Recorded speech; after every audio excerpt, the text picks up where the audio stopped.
vencer, venceremos, venceremos. Bien, en todo el Perú, son las 10 de la noche con 4 minutos. Aquí en Lima, un frío aterrador.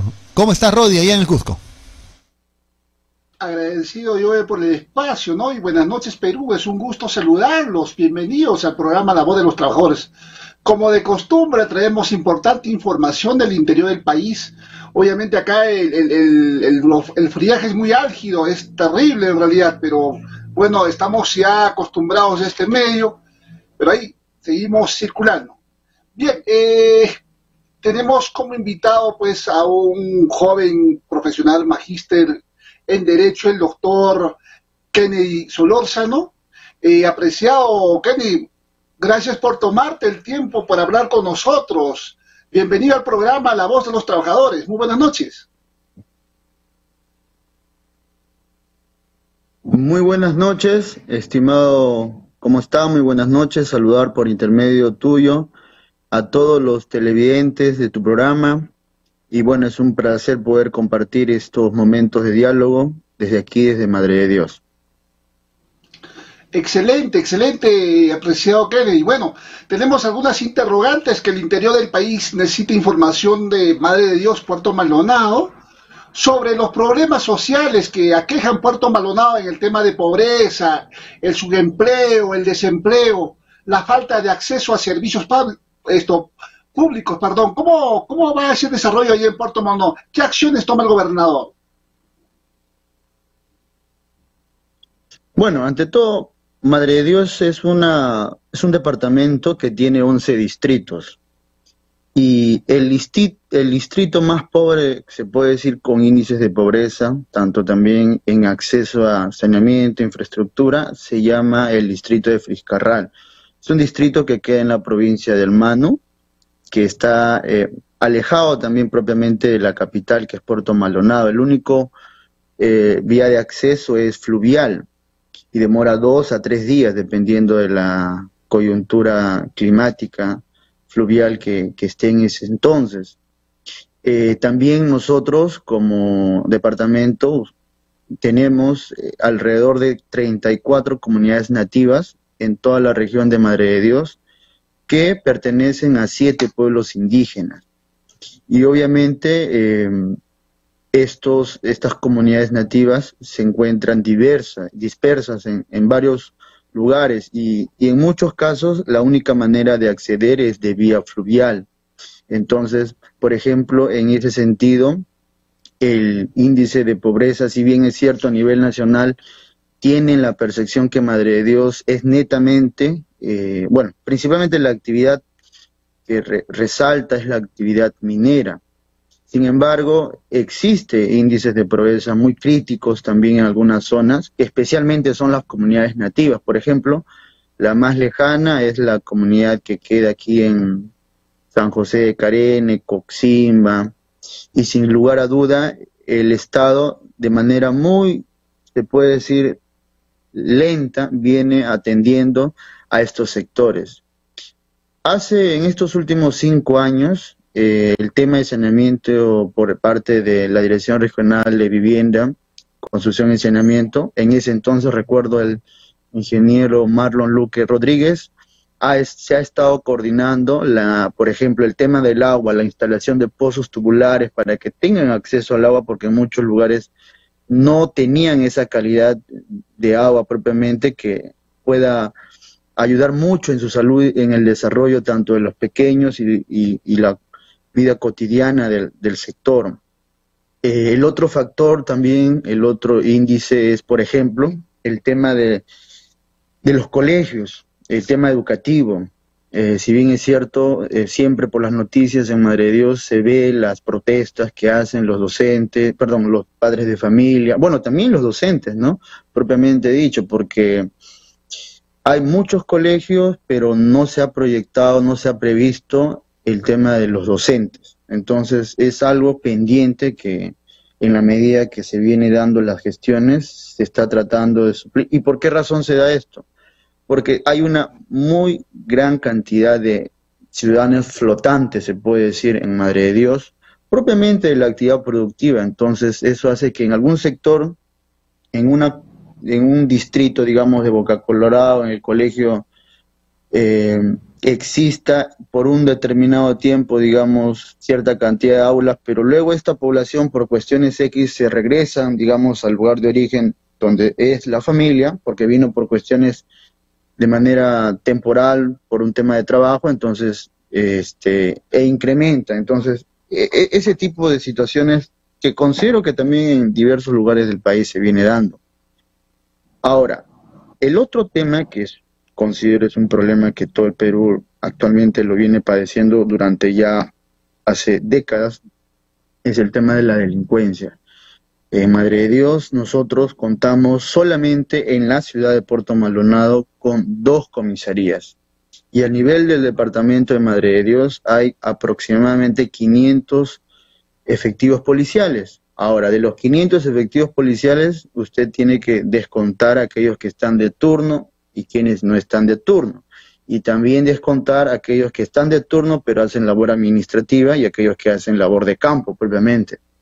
Entonces, hay una atención pendiente por parte del Estado central en esta región, ya que en los últimos años se ha visto, por ejemplo, la presencia de bandas internacionales ligados a delitos como sicariato, como tráfico ilícito de drogas, que es lamentable que en un lugar fronterizo no se tenga una noción bien clara. Pero también hay que reconocer que se está dando una atención, por ejemplo, de control en el aspecto migratorio. Como ustedes sabrán, Madre de Dios tiene una frontera con Brasil y Bolivia. Entonces, hasta el año pasado, hace 2 años, Madre de Dios solamente tenía un punto fronterizo que era en Iñapari, donde está migraciones y un punto de salida formal para que, bueno, vayan a Brasil. Sin embargo, por gestiones del CEBAF, que es un Consejo Nacional Fronterizo que depende del Ministerio de Relaciones Exteriores, con el Consejo Regional Fronterizo de Madre de Dios, se han ido coordinando las acciones con sus paralelos como Bolivia, y a través de una instalación fronteriza que ya se ha concretado por parte de Bolivia, más que todo porque el gobernador Richard, que es el gobernador de Pando, como se comprometió en poder instalar oficinas por parte de ellos para que tengan un control ahí pendiente. Entonces, esa era una ruta informal que hace mucho tiempo se viene utilizando por peruanos, bolivianos, brasileros, pero ahora ya hay presencia, por lo menos por parte de Bolivia y por parte nuestra, de un control, porque también se sospechaba de que es una ruta, obviamente, también para lo ilícito, ¿no? Entonces, dentro de todos esos panoramas, Madre de Dios poco a poco viene creciendo, superando los problemas. Ahora, el gobernador, si hablamos como gestión regional, tiene ciertas matices, tiene ciertos temas positivos y como también algunas observaciones.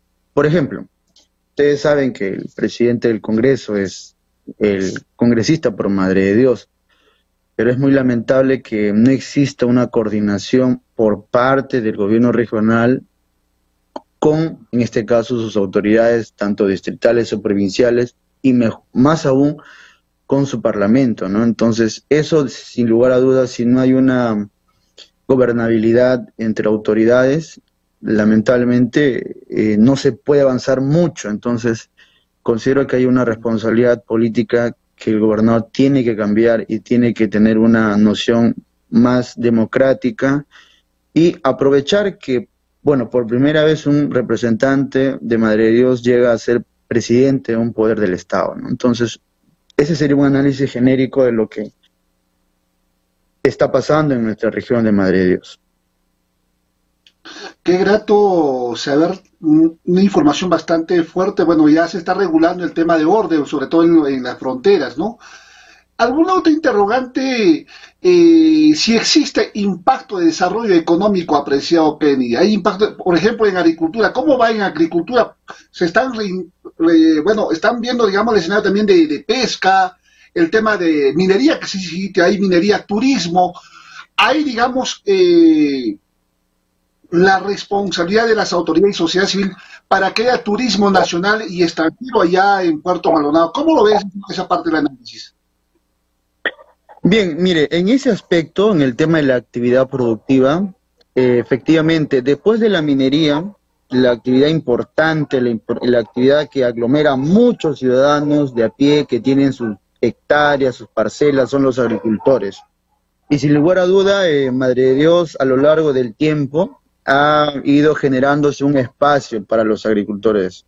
Ha habido una temporada efectivamente donde la minería informal, la minería que está en proceso de formalización, ha ido teniendo un impacto mucho mayor, pero ahora, con el pasar del tiempo y con el pasar de los gobiernos de turno, se le ha dado una importancia a la agricultura, a la pesca, a la acuicultura. ¿De qué manera? Por ejemplo, el tema de los procompites, que son los programas que subvencionan proyectos propiamente de asociaciones de agricultores que presentan, en este caso, al gobierno regional, a través de la Gerencia Regional de Desarrollo Económico, presentan su proyecto y ellos concursan y en estos últimos años se ha venido gestionando, financiando sus proyectos para que puedan exportar, por ejemplo, copazú, cacao y bueno, diversos tipos de plantaciones que hacen los agricultores. Y por el lado propiamente de la Dirección Regional de Agricultura, lo que he podido percibir es que está habiendo una mejor coordinación, un mejor, no podemos decir una completa predisposición, porque agricultores son muchos en Madre de Dios. Y eso el Estado está tratando de poder generar el apoyo. Ahora, con esta nueva reforma de la ley forestal, obviamente que muchos agricultores que no podían acceder, digamos, a un préstamo de agrobanco, ellos tenían esa limitación, porque venían décadas trabajando en la tierra, trabajando su plátano, su yuca, su maíz.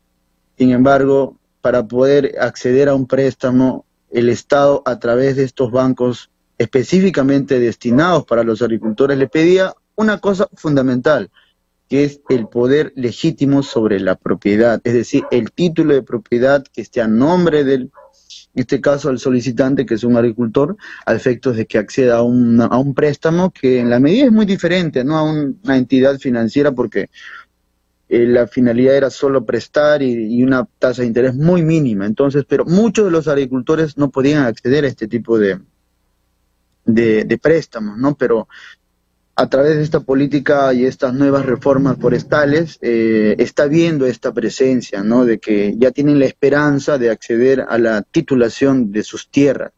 Pero también vayamos al otro escenario, ¿no? Como ustedes comprenderán, en todo sector forestal, si hay agricultores y si hay mucho bosque, va a haber también organizaciones no gubernamentales, ONGs, que bueno, van a tener también que proteger sus intereses, que lamentablemente a nivel del Estado peruano han ganado un gran espacio. Y en muchos casos han relegado a esos agricultores que viven del día a día. Y bueno, ahí, por ejemplo, hay que analizar, hay que sopesar, hay que primar bien el tema del principio de proporcionalidad a fin de proteger los derechos de las personas que necesitan un progreso, que son los agricultores, ¿no? Ahora, en el tema de la pesca, a través de la Dirección Regional de la Producción, la DIREPRO, he podido evidenciar de que se han estado dando programas. Por ejemplo, el gobierno regional tiene un proyecto que es de acuicultura, tiene su propio sitio productivo, se está apoyando, pero la Asociación de Pescaderos de Madre de Dios, por ejemplo, siempre están buscando el tema puntual de los puertos. Nosotros no tenemos, o sea, sí hay puertos, tenemos el puerto Capitanía, puerto Acosta, puerto en Barrio Nuevo, bueno, diferentes puntos, pero lo que están buscando es que se haga un portuario, un puerto con la capacidad de recepcionar a todos los pescadores que vienen de diferentes zonas y que les permita tener un adecuado apoyo logístico para que trasladen sus productos. Es una petición pendiente que siempre he estado escuchando en las mesas de diálogo cuando vienen alguna autoridad del gobierno central o parlamentarios. Y en ese sentido considero de que todavía falta canalizar sus necesidades a fin de lograr el aspecto importante, ¿no? Y, por ejemplo, el día de hoy nos ha visitado el presidente del Congreso, ha venido a Madre de Dios, ha tenido su semana de representación también como congresista, ha venido con el ministro de Transporte y Comunicaciones, y como usted también debe saber que en diferentes zonas del Perú hay este problema de las invasiones, ¿no? Entonces, Puerto Maldonado no es ajeno a ello. Ya ha habido espacios donde ha pasado estos conflictos y obviamente que han estado posesionándose por más de 10 años, pero como son terrenos del Estado, no se puede prescribir. La propia normativa indica que los terrenos, las propiedades del Estado son imprescriptibles. Sin embargo, a través de una decisión política que están buscando canalizar, están en ese aspecto aquellos buenos ciudadanos que en realidad no tienen donde vivir, sería una oportunidad, ¿no? Pero sin embargo también eso podría dar una luz para aquellas personas que se dedican a lo ilícito, fomentando este tipo de actividades y eso podría también traer muchas consecuencias colectivas, y yo creo que ahí el Estado va a tener que merituar muy bien la situación para también no generar esta facilidad, se podría detallar. Apreciado Kenny, ¿cómo están regulando el tema de la minería informal en La Pampa? ¿Cómo viene desarrollando? Había bastantes inconvenientes cuando ingresó, creo, Seguridad del Estado. Ahora, ¿cómo se viene desarrollando esa parte? Si ya se están formalizando las pequeñas y microempresas allá en La Pampa, ¿cómo va por ahí? Mire, el 2019 en febrero, recuerdo, cuando el presidente Vizcarra promulgó el Plan Mercurio. Este Plan Mercurio consistía en 7 ejes, y uno de ellos obviamente era el tema social, el tema de la formalización propiamente dicho, el tema de la seguridad, porque se habían instalado ya bases del Fuerte Pachacútec en diferentes zonas cercanas a estos lugares donde se viene dando el tema de la minería ilegal. En ese momento, el apoyo, la intervención se ha notado, porque ha habido un apoyo presupuestario en el sector, digamos, del Ministerio de Defensa, para los comandos de defensa, para las Fuerzas Armadas, ha habido un apoyo de intervención para el Ministerio de Inclusión Social, para empadronar a todo ese sector, para el tema de la formalización, pero actualmente, bueno, como toda gestión, ya no se le ha dado ese impacto, esa importancia. Si usted agarra un bus desde Puerto Maldonado a Cusco o viceversa, durante el día va a poder apreciar que la presencia de las personas para dedicarse a esta actividad, hablo de la minería ilegal, no de la minería informal, porque en el tema de la informalidad, a la fecha, ya ha habido más de 200, casi 300 mineros informales que pasaron a la formalización. Con solo decirle que el 2019 recién habían llegado los 5 mineros informales que se habían formalizado. Solo 5 el 2019. Pero a la fecha ha habido un avance progresivo, pero usted se puede analizar. El 2015, 16, 17 y 18 era una gestión regional que ha estado encabezado por la misma autoridad regional de este año, pero no ha habido ni un solo minero informal que haya sido formalizado en su gestión del actual gobernador, en su primera gestión. Terminó esa gestión y se empezó a formalizar, y bueno, él tuvo que continuar ahora con esta política, porque ya el tema de la formalización por parte de los mineros informales se ha venido dando. Falta trabajar. La Pampa es un lugar donde literalmente no hay presencia del Estado. Usted no va a encontrar ninguna comisaría, ninguna posta médica, ningún colegio en La Pampa. Va a encontrar en Alto Libertad, va a encontrar en Santa Rosa, en Mazuca, que son lugares que están lejanos a estos sectores, pero La Pampa propiamente es una ciudad, bueno, no tanto una ciudad, pero es un lugar donde está poblado por muchas personas que están justo en el ras de la interoceánica. Te va a pasar eso, ya es básicamente un lugar donde hay muchas personas, podría ser un asentamiento humano, yo qué sé, pero con edificaciones, con hoteles, con internet, con todas las cosas que usted puede encontrar en la ciudad, pero no hay la presencia del Estado de acuerdo a los servicios básicos. Ahí, por ejemplo, es una tarea pendiente del gobierno central, porque detrás de toda esa situación de minería ilegal también encontramos los problemas como el tráfico ilícito de drogas, la trata de personas, que todos los años hay problemas, hay delitos, se detienen, se intervienen, se procesan a ciudadanos que con engaños traen a personas para explotarlos laboralmente, sexualmente, y todo ello, obviamente, que como no hay presencia del Estado, da esa facultad para que los ciudadanos puedan tener un control de sus propias conductas. Es que aquí tenemos, por ejemplo, que hablar del control social, que lo decía el doctor Villavicencio, explicando el derecho penal. Nosotros estamos ante un control social, que es un control formal, que hablamos por parte del Estado a través de los órganos que administran justicia y que apoyan a los órganos jurisdiccionales, y el control informal, que es básicamente lo que no tiene que ver con la normativa vigente, ¿no? Más que todo con el tema de la familia, el tema de la convivencia, y ese control formal del Estado no hay en La Pampa.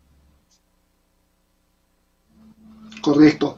Apreciado, ¿y en qué meses es grato hay, digamos, presencia, digamos, del orden? Estamos hablando de la Policía Nacional. Nos están preguntando ahorita por interno, ¿cuáles son los meses, digamos, de buena popa para que haya turismo nacional? Nos indican. ¿Qué garantía tiene Puerto Maldonado y qué sitios turísticos nos ofrece, indica Puerto Maldonado? A ver si nos podía de repente dar un análisis de este tema. Sí, a nivel de los lugares turísticos, Madre de Dios, por su propia denominación como capital de la biodiversidad del Perú, nos ofrece, por ejemplo, el lago Sandoval. El lago Sandoval es un lugar que está en la reserva de Tambopata, una reserva administrada por el CERNAN. Se accede vía fluvial desde la ciudad de Puerto Maldonado, vía a unos 45, una hora y media me parece, llegas al punto de desembarque y de ahí se camina una hora y media aproximadamente. Y llegan y van a encontrar un lago donde va a haber diversidad de, por ejemplo, el lobo del río, que es una especie que ya está catalogada como peligro de extinción. Entonces en ese sector usted va a encontrar ese tipo de animales, entre otras especies, aves también cocodrilos, y puede usted visitar estos lugares, hacer una vivencia directa con la naturaleza. Y también tenemos otro lugar muy llamativo que casualmente se suele ver en algunas revistas, es el tema de donde hay un barranco, una caída del barranco, y hay varios guacamayos, y llegan todos a aglomerarse. Ese sector también está acá en Madre de Dios.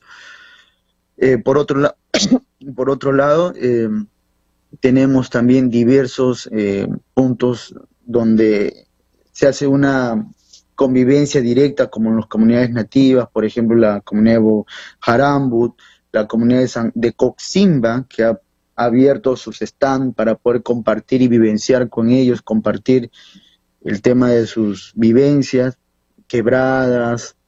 El mismo Rostro Jarambut, les comento que el 2014, el Rostro Jarambut, recién en esta última década aproximadamente, un poco más, fue descubierto. Este Rostro Jarambut es tallado en piedra, que es básicamente el rostro de una persona que está en la comunidad nativa de Coximba, pero se tiene que caminar aproximadamente casi un día. O sea, la única manera es caminando, no hay otra manera. Eso obviamente que no está de manera pública, se puede decir marketeado a través de Madre de Dios, pero es algo que ya se viene dando y es interesante poder visitar un lugar como ello porque te muestra el aporte de los ancestros, ¿no?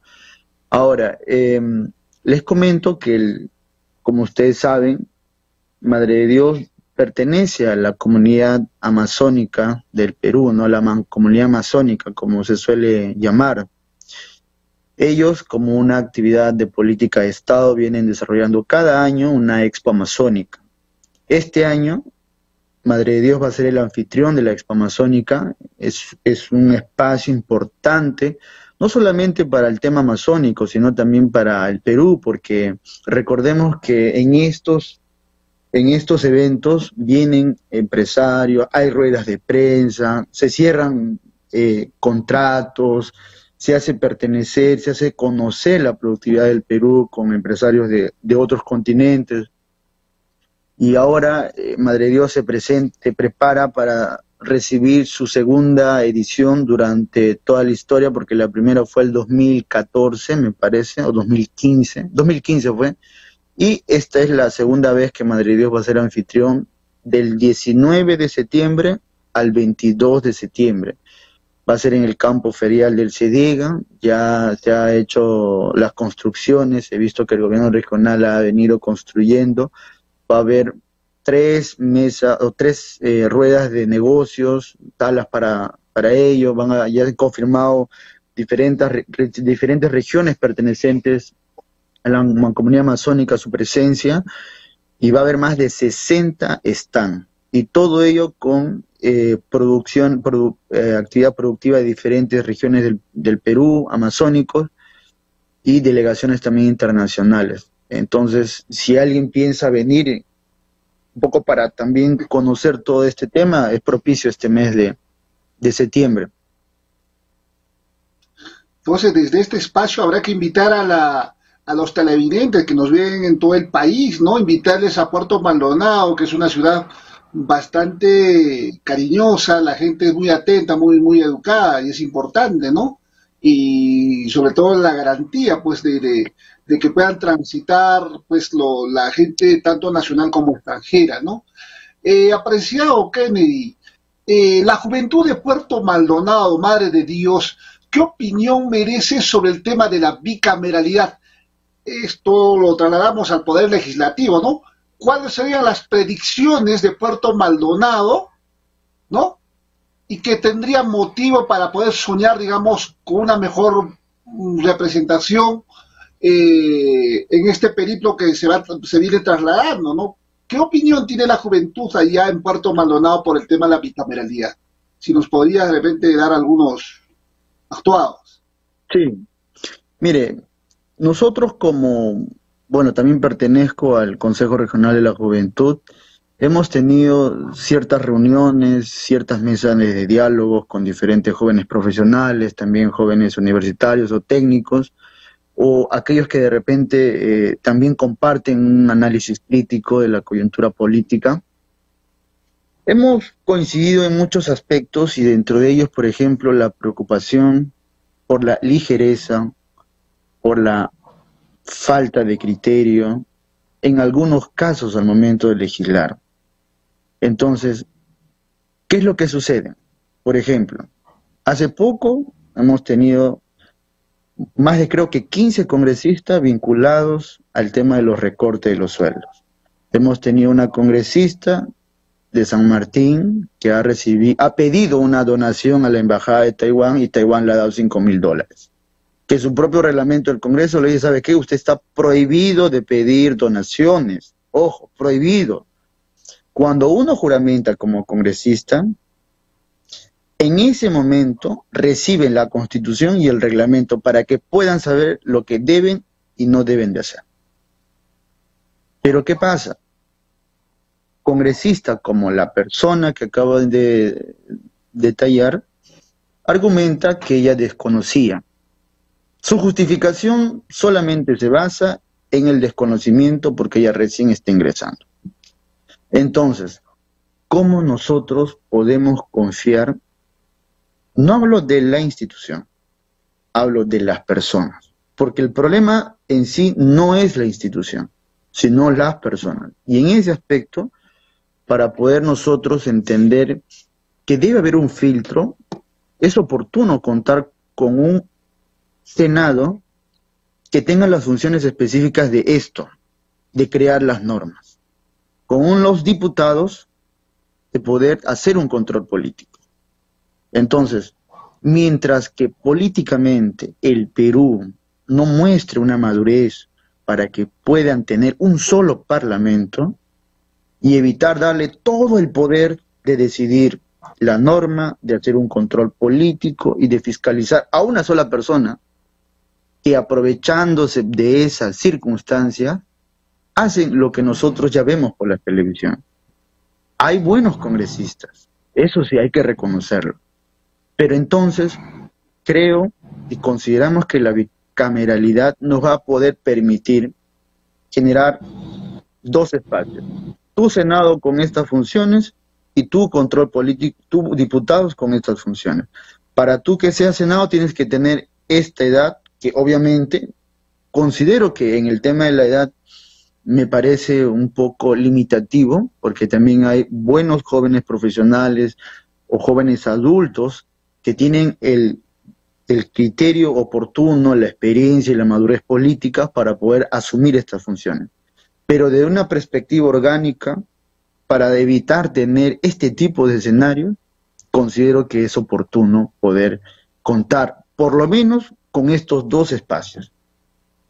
Entonces, desde nuestra opinión, la bicameralidad va a ayudar a poder ver estos escenarios. Recordemos que también, por ejemplo, estados que están ya consolidadamente desarrollados, son potencias mundiales, el propio Estados Unidos tiene los diputados, tienen una democracia muy diferente a la nuestra, e inclusive para elegir a sus autoridades es muy diferente a la nuestra, no es en un solo día, ¿no? Entonces ellos por distritos electorales eligen a su presidente, e inclusive hay democracia interna. Y la democracia interna es lo que este Congreso lo ha destruido. Entonces, ¿por qué nosotros dar todo este poder a un solo parlamento? Entonces, consideramos que en tanto se tenga que distribuir las competencias como para poder decir, ¿sabes qué? Ya, vamos a hacer esto para que haya un equilibrio entre todo ello. Y que por ese aspecto nosotros consideramos que la bicameralidad, por una realidad nacional, es oportuna en este momento. Perfecto. Te recuerdo, por ejemplo, tuvimos dos espacios de oro, ¿no? Hablamos, digamos, de uno de los grandes imperios del globo terráqueo, que era el Imperio Inca. Subsiguientemente tuvimos un virreinato, que estaba en lo mejor, ¿no? Hoy, ¿qué opinión merece al querer tener, digamos, un poder que viene desarrollando hasta la actualidad, bueno, con la exclusión, digamos, de partidos regionales a efectos de que quieren centralizar? ¿Tú crees que sea conveniente que el centralismo pueda seguir manejando con los tiempos, porque ya ha cambiado, ¿no? ¿Qué opinión te mereces sobre este tema, digamos, de la exclusión de los partidos de diferentes departamentos? ¿Está correcto, digamos, la centralización, que sea un partido nacional y no haya las jurisprudencias en ánimo, digamos, de en algún momento o federar los departamentos? ¿Qué opinión te merece ese tema? Es un atentado totalmente contra la democracia. El ciudadano de a pie, el que está, digamos, en el rincón lejano del Perú, tiene los mismos derechos que el ciudadano que está en la capital, en un distrito exclusivo, para elegir a sus representantes. Bajo esa premisa, también tenemos que tener en cuenta que los partidos políticos del Perú solo tienen presencia en regiones determinadas, más que todo en Lima, por ahí Trujillo, que es APP, pero en las diferentes regiones donde no hay un comité regional activo, donde no hay un comité distrital activo, provincial activo, ¿qué es lo que vas a generar? Que los mismos ciudadanos ejerzan su propio derecho a elegir y a ser elegidos y a organizarse políticamente. Entonces, desde el centralismo, como usted menciona, no se puede cortar esas alas a los ciudadanos para poder organizarse, porque muchos de ellos no coinciden con los partidos políticos vigentes, y aquellos nuevos que están creándose sabemos quiénes están detrás, así que tampoco son nuevos. Las intenciones están ahí, en muchos casos, y en algunos casos hablamos de nuevas figuras políticas, eso también hay que reconocerlo, pero en la mayor parte el Perú necesita que se dé este espacio, que no se corte las alas democráticas de las diferentes personas que hay en las regiones. He estado muy atento a la sesión del Parlamento el día jueves, pero estaba en agenda la segunda votación y no lo tocaron. Entonces, en ese sentido, los movimientos regionales juegan un papel importante en la democracia del Perú. Los movimientos regionales, si bien es cierto, también tenemos que analizar el otro aspecto. Son, en algunos casos, vientres también de alquileres, que permiten a, digamos, caudillos que nacen del momento, de la coyuntura social del distrito, de la provincia o de la región, y ganan las elecciones y pasa lo que pasa. Sin embargo, yo creo que la mejor salida no es eliminando los movimientos regionales, sino fomentando la democracia interna, la estructura interna, fomentando de que, bueno, si tú te vas a organizar como partido o como movimiento, debes tener esta actividad permanente, orgánicamente, que tus candidatos, por lo menos un año antes, ya hayan tenido elecciones internas, hayan debatido, hayan sido elegidos por sus militantes o de repente por la diferente ciudadanía. Y eso va a permitir que los partidos y también los movimientos regionales tengan una actividad partidaria. Aquí en Madre de Dios le comento que existe 3 movimientos regionales. Uno de ellos es Fuerza por Madre de Dios, Alianza Madrediosense y Amor por Madre de Dios. La más antigua es Amor por Madre de Dios, que hace 14 años se viene presentando, y la perspectiva que tengo es que hace una vida orgánica de manera permanente. Por lo menos su líder del movimiento regional de Amor por Madre de Dios postuló desde la primera vez como candidato al gobierno regional, y en todas estas 3 elecciones ha quedado en segundo lugar. Entonces, hay una presencia por parte de ese movimiento regional, y en los otros aspectos el candidato de los 2 movimientos han participado tanto para el Congreso o para el gobierno regional de ese entonces. Entonces, ahí nosotros vemos que hay quizás una preocupación constante de llegar al poder, ¿no? Pero si alguien, por ejemplo, tiene una pauta, bueno, yo quiero ser gobernador regional, voy a trabajar en esto, entonces por lo menos te demuestra una seriedad en lo que quiere. Y creo que eso debería también replicarse en diversos partidos, ¿no? Entonces, para nosotros es preocupante que el Congreso pueda consolidar la votación, la segunda votación para poder eliminar a los movimientos regionales, pero también es preocupante que hasta el 12 de octubre, me parece, o 15 de octubre, tienen el plazo para que se puedan afiliar a aquellos que quieren participar en las elecciones regionales y municipales de las próximas elecciones.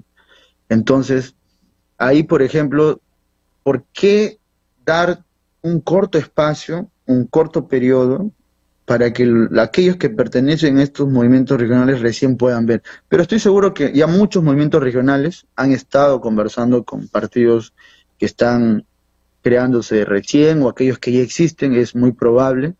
Así que para nosotros definitivamente es un atentado contra la democracia querer eliminar estos espacios políticos que existen en el Perú. Correcto, correcto. Tenemos otra interrogante. Bueno, lo trasladamos a la juventud de Puerto Maldonado. ¿Cuáles serían las consecuencias de la inestabilidad política en la economía en Madre de Dios? ¿Está habiendo efecto? Porque la dinámica económica en Puerto Maldonado tiene, digamos, un aspecto ascendente, ¿no? Y ahora, ¿cómo está económicamente la sociedad? Estamos hablando en cultura, estamos hablando en educación, salud, medio ambiente, estos espacios, ¿no? Preocupa y debe saber, digamos, el televidente nacional porque está muy alejado de la realidad. El gobierno central, el legislativo, no le están dando una mirada, digamos, a Puerto Maldonado, que es uno de los pulmones del mundo, ¿no? Y deberíamos darle un trato especial incluso a Puerto Maldonado. ¿Qué opinión te merece sobre estas consecuencias de inestabilidad política en el país? ¿Y qué problemas le contrae, digamos, en la economía a Puerto Maldonado, apreciado? Mire, la inestabilidad política que vive el país desde ya hace mucho tiempo, a nivel nacional, económicamente, hay que resaltar y realzar muy bien, felicitar la labor del presidente del Banco de Reserva del país. Él hizo que nuestra moneda, a pesar de todo lo que está pasando, tenga un alcance y una permanencia y no una decadencia muy crítica, porque muchos politólogos, analistas políticos internacionales dicen, en el Perú han pasado más de 5 presidentes en menos de 7 años, pero su moneda no ha decaído. Entonces, ese aspecto a nivel nacional, felizmente tenemos un presidente del Banco Central de Reserva que da una confianza a nivel nacional. Ahora, a nivel interno ya como país, efectivamente, la inestabilidad política va a afectar mucho y lo viene afectando. Por ejemplo, hace poco vino la ministra de la Mujer, vino a concretar, a comprometerse la creación de un centro de atención para las mujeres y los menores. Vino ya, se va a hacer esto, aquí se va a hacer, aquí va a ser el lugar y esto va a ser lo que va a hacer el gobierno. El día de hoy, la República dijo, según sus fuentes, de que va a haber cambios ministeriales. Y uno de ellos va a ser ella. Entonces les pregunto, ¿en qué queda este compromiso? La esperanza de muchas personas, hablando solamente de un ministerio. Y el día de hoy, por ejemplo, vino el ministro de Transporte, no sabemos si lo van a sacar. Entonces, este tipo de escenarios hacen que los compromisos políticos y las necesidades de la población al momento de recibir a un funcionario público, hablando de un ministro o viceministro, que tienen poder de decisión, no se cumplen, no se dan, no se concretan.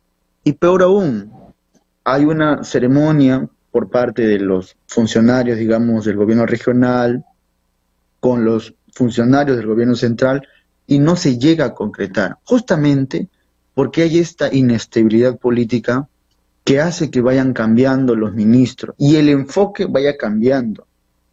Ahorita la preocupación central del gobierno ejecutivo es la situación de la señora presidenta, y eso es lamentable. Creo que los ministros, aparte de tener un perfil técnico altamente capacitado, tienen que cooperar técnicamente, tienen que aportar con los proyectos, visitar y preocuparse por las necesidades de los ciudadanos. Y se note eso. Pero mediáticamente nos venden eso, pero también eso hace que la agenda nacional sea otra y no sea propiamente las necesidades del Perú. Mira, ya estamos a puertas de que se aperture Puerto Canchay, sabemos que no lo está haciendo el Estado, pero es una empresa, pero sabemos que en su alrededor hay necesidades que se tienen que cubrir, y el alcalde del distrito del sector ya lo señaló, dijo que no tiene la capacidad, si es que esto tiene la expectativa y se logra concretar, no tiene la capacidad para asistir a todas esas personas. Entonces la agenda debería ir por ahí, debería ir por el sector educativo, por el sector salud. Nosotros, como Madre de Dios, tenemos hace 10 años la esperanza que ya el PRONI está haciendo el expediente técnico, que no, el gobierno regional va a terminar el expediente técnico para que haga el por lo menos el expediente técnico del Hospital Santa Rosa, que es un hospital que ya se ha destinado recursos para hacer el expediente técnico, pero hasta la fecha no se ha terminado, y muchos de los ciudadanos que lamentablemente padecen alguna enfermedad, algún accidente muy grave, no pueden ser atendidos aquí, tienen que ser evacuados. Y en el trayecto de Puerto Maldonado a Cusco, que es el hospital más cercano, con un mejor alcance, está a 8 horas y con una velocidad un poco rápida, ¿no? Y con los riesgos que amerita, porque también la ruta no hablo del estado de la pista, sino de los riesgos, porque es una ruta también que lamentablemente suele haber accidentes, ¿no? Entonces, eso hace que lamentablemente los proyectos no se puedan concretar. Pero la economía propiamente del ciudadano de a pie se ha visto afectado, no tanto por la crisis de la inestabilidad política, sino por el tema de las políticas en sí del Estado, de poder plantear el tema, por ejemplo, para los empresarios, para los jóvenes en desempleabilidad, fomentar inversión y todo lo que concierte a la intervención. Entonces, en ese aspecto, pero sin todo ello, Madre de Dios ha podido seguir avanzando. O sea, no hemos tenido tampoco una afectación muy fuerte. ¿Sabe dónde se nota el tema económico? Cuando hay paros. Por ejemplo, cierran la ruta de Cusco, la ruta de Puno, nos cierran totalmente cualquier vía de acceso donde puedan llegar los víveres de primera necesidad. Ahí nos quedamos aislados. Entonces, por ejemplo, cuando hubo la transición del gobierno de señor Pedro Castillo a Dina Boluarte, esas medidas de lucha que duró más de 1 mes y medio, me parece, o 2 meses, hemos tenido casi 1 mes viviendo de los alimentos que se consiguen aquí en la ciudad de Puerto Maldonado, porque nos habían cerrado los sectores de ingreso, ¿no? Entonces, lamentablemente ahí la gasolina, aunque es un producto también importante aquí en todos los sectores, ¿no? Entonces, en ese aspecto, bajo esas condiciones son donde más se nota el impacto económico, pero de momento se nota que hay un avance, un equilibrio en el tema económico. No puedo señalar que estamos yendo de manera muy directa, pero ahí está habiendo inversión pública y inversión privada también. Perfecto, perfecto.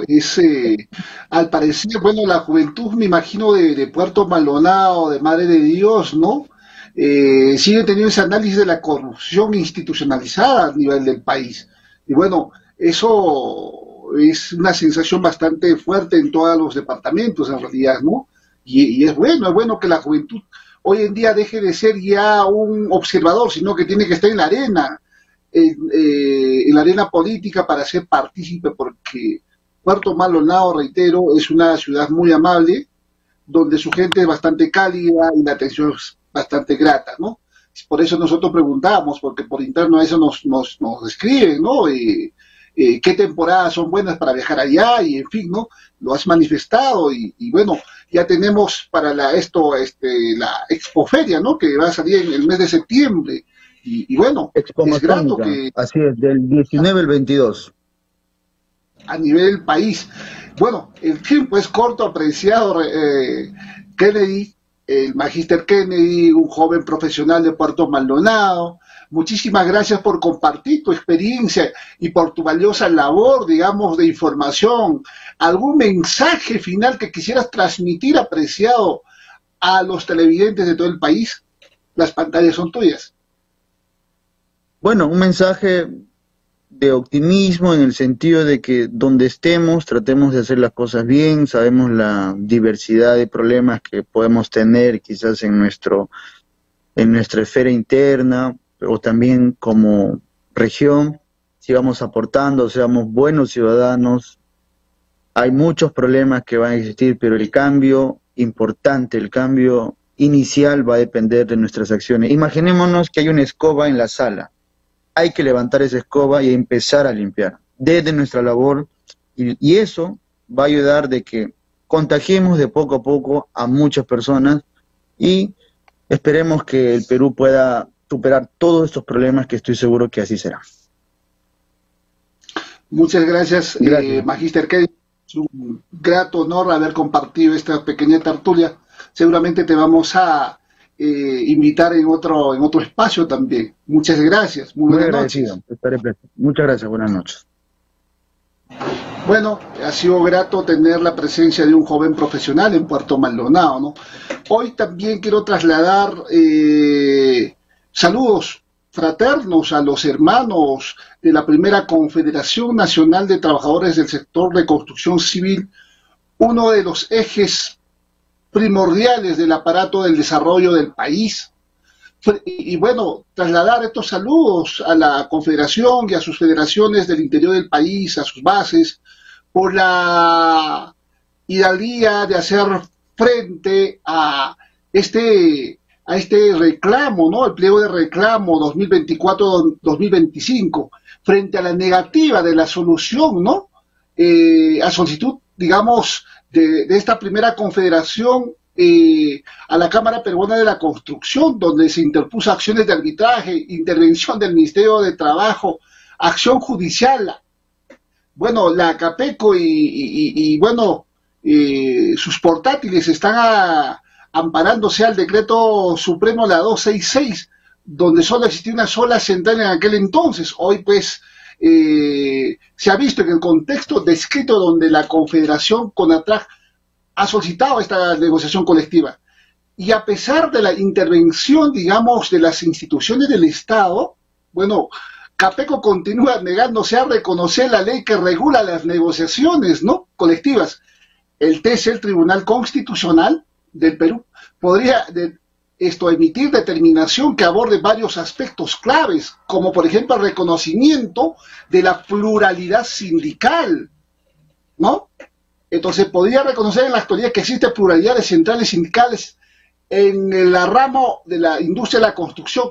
No limita a una sola central, ¿no?, como lo establecía el decreto supremo la 266. Este reconocimiento podría implicar que todas las centrales y federaciones, incluyendo confederaciones de orden nacional, tienen derecho a participar en esta negociación colectiva. Lo propio dijo el TC, la constitucionalidad de la negociación colectiva. El Tribunal Constitucional podría reafirmar también la negociación colectiva. Es un derecho fundamental, amparado obviamente y cautelado por la Constitución Política del Estado, ¿no? Entonces, esto podría incluir una declaración de que la negativa de CAPECO a negociar viola derechos constitucionales, especialmente si está impidiendo la representación legítima de los trabajadores a través de sus sindicatos, federaciones, confederaciones. Ahora, ¿qué indica el TC? Mandato de cumplimiento de ley. El TC podría ordenar a CAPECO el cumplimiento obligatorio de las normas legales que regulan pues la negociación colectiva, incluyendo aquellas modificadas o interpretadas en el contexto de la pluralidad. Ahí le trasladamos a los hermanos de la Cámara Peruana de la Construcción, una institución que agrupa pues empresas constructoras, ¿no?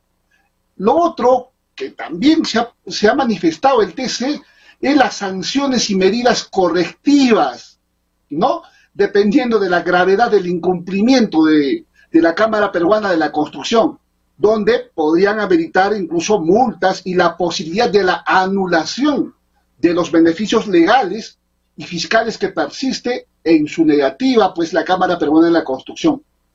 Y el precedente judicial, el TC también podría establecer un precedente judicial importante, obviamente, para los casos futuros de negociación colectiva en sectores múltiples de sindicatos, obviamente clarificando la interpretación de la ley y la obligación de las entidades patronales de respetar obviamente los derechos de todas las organizaciones sindicales reconocidas con arreglo a ley en todo el país.